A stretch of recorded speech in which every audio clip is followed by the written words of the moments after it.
Benvenuti a una nuova analisi approfondita.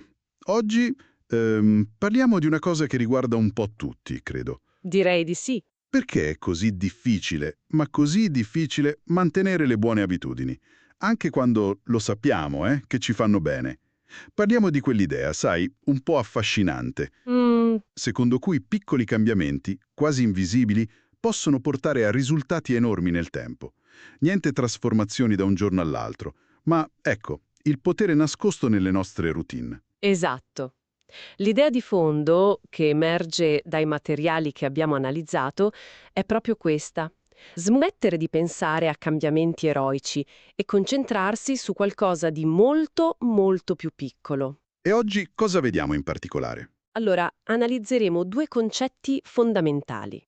Il primo è il principio del miglioramento dell'1%, che, diciamolo, sembra quasi troppo semplice per essere vero. E poi un metodo pratico in 4 passaggi per costruire abitudini che si spera durino. Perfetto. Partiamo subito con un'immagine che mi ha colpito tantissimo. Immagina un aereo, ok? Parte da New York, destinazione Los Angeles. Ok, Se prima di decollare noi spostassimo la punta dell'aereo di pochissimo, tipo 3 gradi, una cosa che a occhio nudo quasi non vedi, beh, quell'aereo non atterrebbe a Los Angeles. e dove andrebbe a finire? Vicino a Tijuana, in Messico. È pazzesco pensare che una deviazione così piccola all'inizio possa cambiare tutto alla fine. E non è solo un'immagine potente, eh? C'è una matematica precisa dietro. Se tu migliori dell'1% ogni giorno, dopo un anno non sei il 365% migliore. No, No, grazie all'effetto composto sei quasi 38 volte migliore.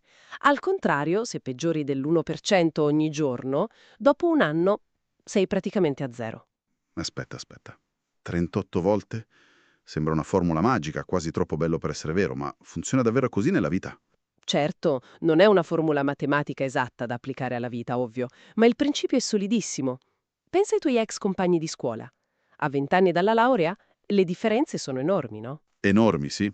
E raramente dipendono da un singolo colpo di fortuna. Sono il risultato di piccole abitudini accumulate giorno dopo giorno, per decenni. L'interesse composto non vale solo per i soldi, vale per la conoscenza, per la salute. E purtroppo immagino anche in negativo. Purtroppo sì. Lo stress che si accumula, i pensieri negativi, una dieta sbagliata, anche quelli si compongono e poi ti presentano il conto, ma molto più tardi. E forse questo è il motivo per cui è così difficile iniziare. Esattamente. E questo ci porta a un ostacolo, uno scoglio che viene chiamato la valle della delusione. La valle della delusione. Sì, perché quando inizi una nuova abitudine, che sia la palestra o una lingua, ti aspetti che i progressi siano una linea retta che sale, ma non lo sono. Ah no? Per niente. All'inizio tu lavori, ti impegni, ma i risultati non si vedono, il tuo sforzo sembra inutile. È una fase terribilmente frustrante ed è lì che la maggior parte delle persone molla. Pensa, non funziona. E invece è proprio lì che bisogna tenere duro. È proprio superando quella valle che poi si vedono i risultati più grandi. Serve un esempio concreto. C'è un caso reale, sai, di qualcuno che ha applicato questa filosofia e ha avuto un successo spettacolare. Ce n'è uno incredibile.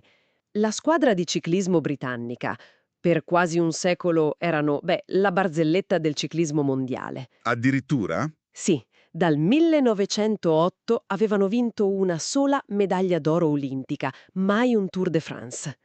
Poi, nel 2003, assumono un nuovo allenatore, Dave Brailsford, con un'idea folle nella sua semplicità: migliorare ogni singola cosa che fanno dell'1%. Ok, ogni singola cosa è un po' vago. Cioè, in pratica cosa hanno fatto? Si sono messi a ottimizzare dettagli che chiunque altro avrebbe ignorato.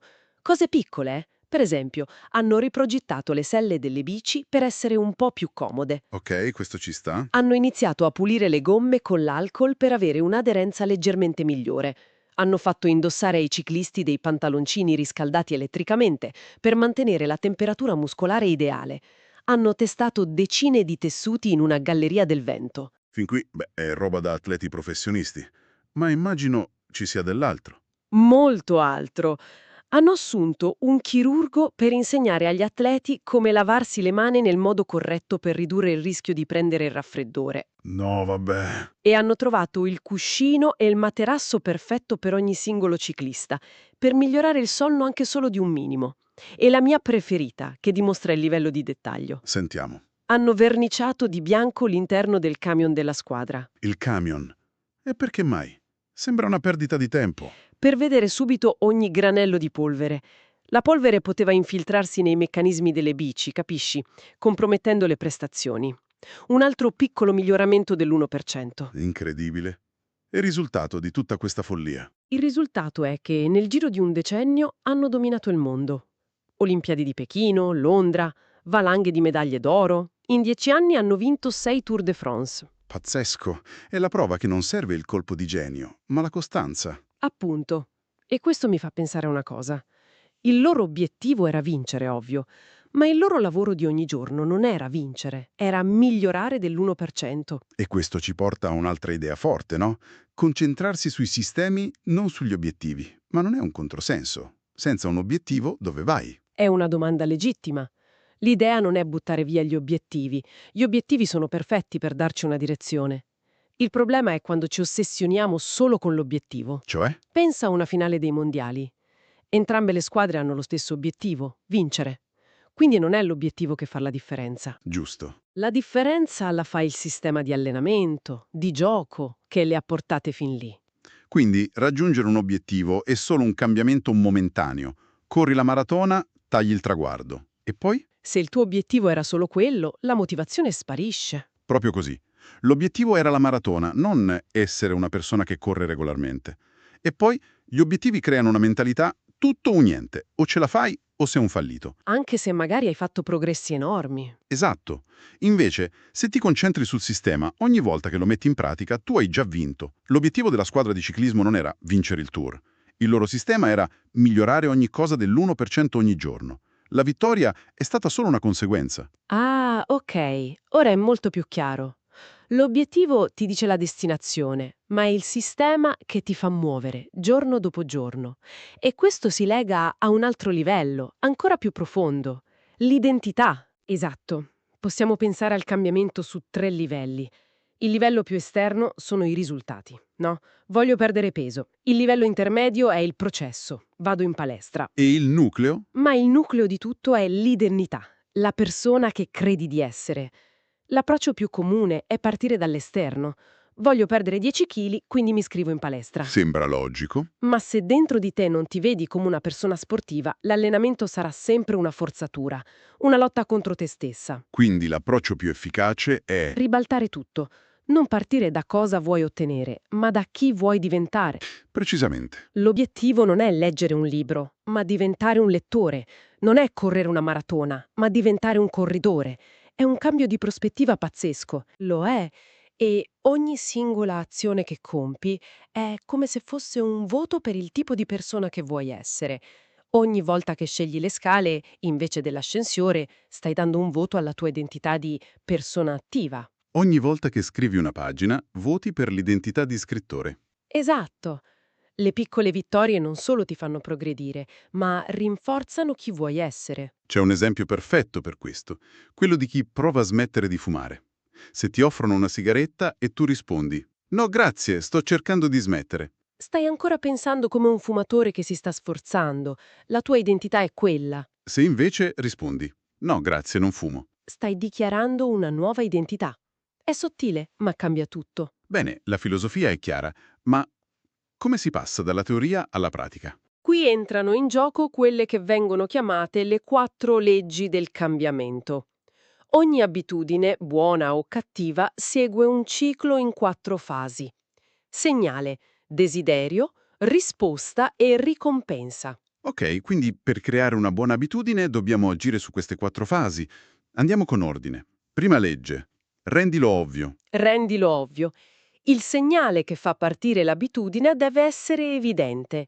Il problema è che molte abitudini sono automatiche, non ci facciamo caso. E allora da dove si comincia? Il primo passo è la consapevolezza. Un esercizio utile è la scheda di valutazione delle abitudini. Prendi un foglio e scrivi tutto quello che fai durante una giornata, da quando ti svegli a quando vai a dormire. Tutto? Tutto. Poi, accanto a ogni azione, metti un più se è positiva, un meno se è negativa, un uguale se è neutra. Solo osservare. È sorprendente quanta roba facciamo senza accorgercene. Ok, una volta che ne sono consapevole, come creo un nuovo segnale? Con una tecnica potentissima, l'accatastamento di abitudini. Invece di dire mediterò ogni giorno, che è vago, colleghi la nuova abitudine a una che già fai. C'è? La formula è: dopo abitudine attuale farò nuova abitudine. Per esempio, dopo aver versato il mio caffè al mattino, mediterò per un minuto. L'abitudine del caffè diventa l'innesco, il segnale ovvio. E l'ambiente conta, immagino. Se voglio mangiare più frutta, forse tenerla nascosta in fondo al frigo non aiuta. L'ambiente è tutto. Siamo più influenzati da quello che vediamo che dalla forza di volontà. Se vuoi leggere di più, metti un libro sul cuscino. Se vuoi suonare la chitarra, non lasciarla nella custodia, mettila in mezzo al salotto. E per le cattive abitudini? Fai il contrario. Esatto, rendile invisibili, nascondi i dolci in un armadietto in alto, scollega la console dei videogiochi e mettila nell'armadio. Chiaro. Passiamo alla seconda legge, rendilo attraente. Qui la vedo dura. Come si fa a rendere attraente l'idea di alzarsi alle 6 per correre quando piove? Bella domanda. Qui entra in gioco la chimica del nostro cervello, la dopamina. Spesso pensiamo che la dopamina venga rilasciata quando otteniamo una ricompensa. E non è così. Non solo, viene rilasciata soprattutto nell'attesa della ricompensa. È l'anticipazione che ci motiva. Dobbiamo associare le nostre buone abitudini a un'emozione positiva. E come si fa in pratica? Con il raggruppamento delle tentazioni. Abbina qualcosa che devi fare a qualcosa che vuoi fare. Fammi un esempio. L'esempio classico: posso guardare la mia serie preferita su Netflix, quello che voglio, solo mentre sto usando la cicletta, quello che devo. In questo modo il piacere della serie si trasferisce all'allenamento. Inizi a desiderare di salire sulla cicletta. Ah, geniale. Un altro fattore potentissimo è il gruppo sociale. Imitiamo le persone che ci circondano. Se vuoi che l'allenamento diventi attraente, circondati di persone per cui allenarsi è la norma. È vero, la pressione sociale a volte può essere positiva. E poi c'è anche il modo in cui ci parliamo, no? Invece di pensare devo andare in palestra, potrei pensare ho l'opportunità di prendermi cura del mio corpo. Esattamente. È un piccolo cambio di prospettiva che rende l'azione molto più attraente. E arriviamo alla terza legge. Rendilo semplice. Ok, Qui c'è un'idea controintuitiva. Per automatizzare un'abitudine non è importante quanto tempo le dedichi, ma quante volte la ripeti. La frequenza è tutto. quindi è meglio fare 5 minuti di chitarra ogni giorno che un'ora una volta a settimana. Molto, molto meglio. C'è un famoso esempio di un corso di fotografia. Un gruppo di studenti doveva concentrarsi sulla quantità, scattare più foto possibili. L'altro gruppo sulla qualità. Una sola foto, ma perfetta. E chi ha vinto? Alla fine, le foto migliori venivano tutte dal gruppo della quantità. Perché? Semplice, avevano fatto molta più pratica. Avevano ripetuto l'azione centinaia di volte. Questo si lega a un principio che conosciamo tutti. Siamo pigri. Scegliamo sempre la via più facile. La legge del minimo sforzo. Invece di combatterla, usiamola a nostro vantaggio. Dobbiamo ridurre l'attrito per le buone abitudini. Scegli una palestra che è sulla strada per l'ufficio. Prepara i vestiti per correre la sera prima. E per le cattive abitudini? Aumenta l'attrito. Proprio così. Se vuoi guardare meno TV, stacca la spina dopo ogni uso. Quel piccolo sforzo in più ti farà chiedere, ne ho davvero voglia? E qui arriva la regola che secondo me è la più potente di tutte. La regola dei 2 minuti. Assolutamente. L'idea è che ogni nuova abitudine dovrebbe iniziare con qualcosa che puoi fare in meno di 2 minuti. L'obiettivo non è il risultato, ma rendere l'inizio così facile che è impossibile dire di no. Leggere ogni sera diventa leggere una pagina. Fare 30 minuti di yoga diventa srotolare il tappetino. Andare a correre diventa infilarsi le scarpe da ginnastica. L'obiettivo è automatizzare l'azione di iniziare. Il resto viene dopo. Mi piace. Scavalca la nostra resistenza iniziale e siamo all'ultima. Quarta legge. Rendilo soddisfacente. Qui sta il problema principale, no? La pizza ti dà soddisfazione subito e i risultati della palestra li vedi dopo mesi. Precisamente. La regola d'oro del nostro cervello è Ciò che viene premiato immediatamente viene ripetuto. Le cattive abitudini ci danno un piacere istantaneo, quelle buone una ricompensa a lungo termine. Dobbiamo darci una piccola vittoria immediata. E come? Uno strumento semplicissimo è il tracciatore di abitudini, un calendario. Ogni giorno che completi la tua abitudine fai una bella X grande. Quel gesto è sorprendentemente soddisfacente. Non vuoi rompere la catena di X. Ti dà un senso di progresso immediato. Esatto. C'è l'aneddoto di un venditore che teneva 2 barattoli sulla scrivania. Uno pieno di graffette, l'altro vuoto. Per ogni telefonata che faceva spostava una graffetta. Vedere il barattolo riempirsi era la sua ricompensa, che lo spingeva a fare la telefonata successiva. Geniale nella sua semplicità. E a proposito di questo c'è una regola fondamentale. Non saltare mai 2 volte. La vita si mette di mezzo, è normale saltare un giorno. Un allenamento, una lezione, non è un problema. Ma saltare 2 volte di seguito.